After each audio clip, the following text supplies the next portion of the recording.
کام بھی کریں گے، ناک میں آواز بھی لے جائیں گے۔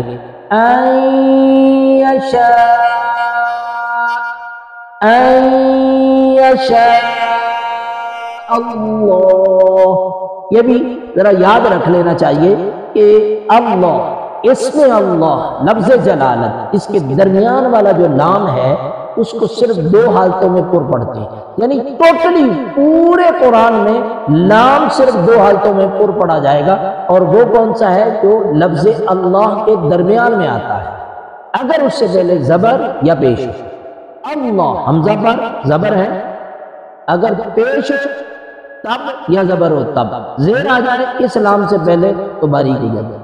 عام لام بھی اپنی حالت میں پڑھا جاتا ہے، اس کو موٹا نہیں کہتے۔ ہوا اہل التقوی، اہل التقوی، قاف ساکن پر قلقلہ کرتے ہیں، یہ بھی ہم پڑھ چکے ہیں۔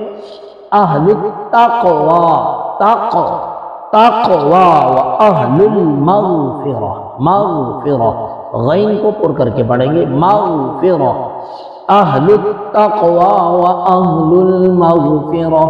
صدق اللہ مولانا العظیم وبلغنا رسولہ النبی الکریم الامین۔ والسلام علیکم ورحمۃ اللہ وبرکاتہ۔